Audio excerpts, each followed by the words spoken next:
bringing you authentic news and unbiased analysis of the nation and the world. Delhi से बहुत बड़ी खबर।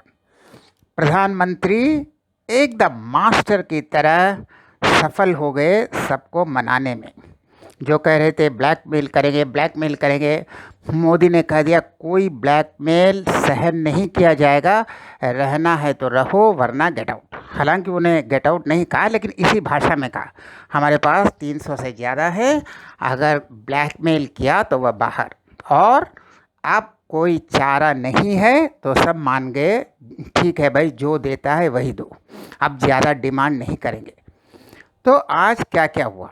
सबसे पहले नीतीश कुमार ने प्रधानमंत्री मोदी जी के पैर छुए। अब ये अहंकारी घमंडी आदमी, जिसको घमंड के अलावा और कोई गुण नहीं है, यह अहंकारी आदमी जो अहंकार के सिवा एक भी गुण नहीं है, तो यह प्रधानमंत्री के पैर छूता है, यानी वह सरेंडर कर गया, वह आत्मसमर्पण कर रहा है कि आपको छोड़ के मेरा कोई और चारा नहीं है, मुझे अपने शरण में ले लीजिए। आप अगर शरण नहीं देते हैं तो मैं कहीं का नहीं रहूँगा, भाई मुझे बचा लीजिए। तो खैर कोई बात नहीं।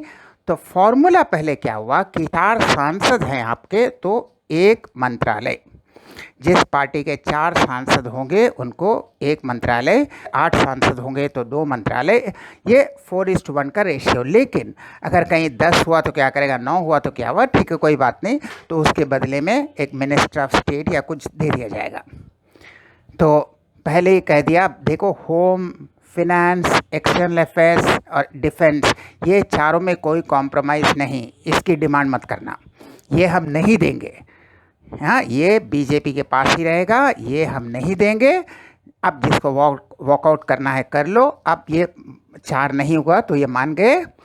तो अंत में नीतीश कुमार को क्या मिला, यानी उसके पार्टी को क्या मिला, पंचायती राज और रूरल डेवलपमेंट, ग्रामीण विकास और पंचायती राज, ये दोनों मंत्रालय जनता दल यूनाइटेड यानी वह मूर्ख मंत्री नीतीश कुमार के पार्टी को, टीडीपी तेलुगु देशम पार्टी के चंद्रबाबू नायडू को दिया गया। सिविल एविएशन और स्टील, इस्पात और सिविल एविएशन। लेकिन चंद्रबाबू नायडू को और एक, हालांकि वह स्पीकर की मांग कर रहे थे, तो मोदी जी ने साफ कर दिया स्पीकर का नहीं मिलेगा, रहना तो रहो न वरना जाओ, सीधा। हालांकि इस लैंग्वेज में नहीं कहा, लेकिन इसी लहजे में चीज़ तो वही है कि यह नहीं मिलेगा, इसके ऊपर कोई कॉम्प्रोमाइज़ नहीं होगा, अगर रहना है तो ठीक है वरना भाई चले जाओ, कोई प्रॉब्लम नहीं है। तो लास्ट में उन्होंने डिप्यूटी स्पीकर इस तेलुगु देशम को दे दिया, तेलुगु देशम को डिप्यूटी स्पीकर दे दिया। ठीक है, अगली बार आंध्र प्रदेश और बिहार में जब चुनाव होंगे तब एक साथ लड़ेंगे, तब पूरा समर्थन रहेगा, इसलिए डिप्यूटी स्पीकर। और ये जो 2 दिए हैं सिविल एविएशन और स्टील, इससे चंद्रबाबू नायडू को संतुष्ट होना पड़ेगा।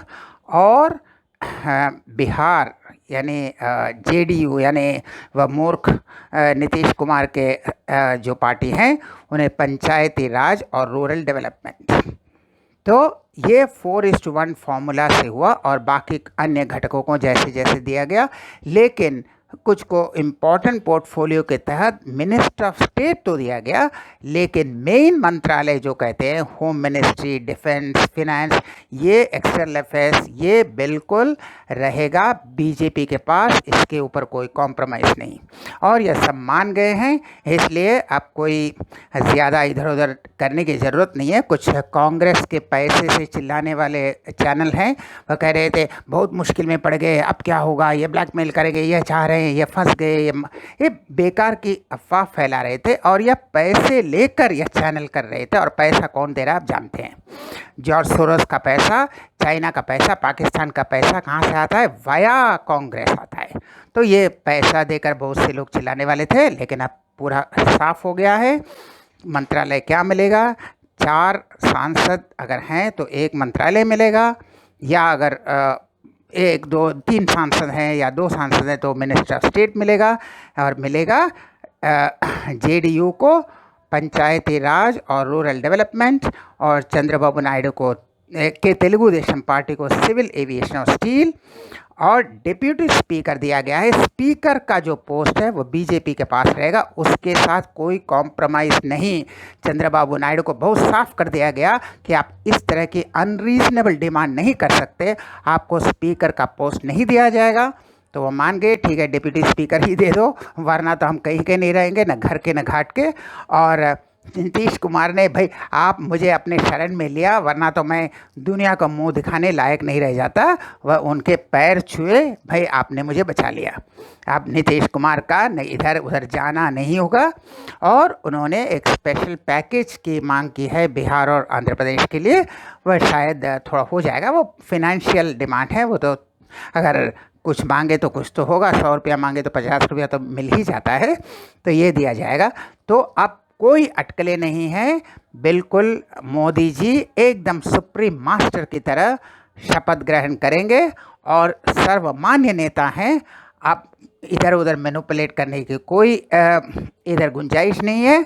और राहुल गांधी ने भी हार मान ली है, उन्होंने कहा है हाँ भाई हम सरकार नहीं बना सकते, हम हार मानते। यह खड़गे ने कहा, खड़गे तो अपने से नहीं कहते, जो सोनिया गांधी कहती है वही कहते हैं। तो सोनिया राहुल ने मान लिया है कि वह हार गए हैं, वह विपक्ष में बैठेंगे और मोदी को हिलाना संभव नहीं है।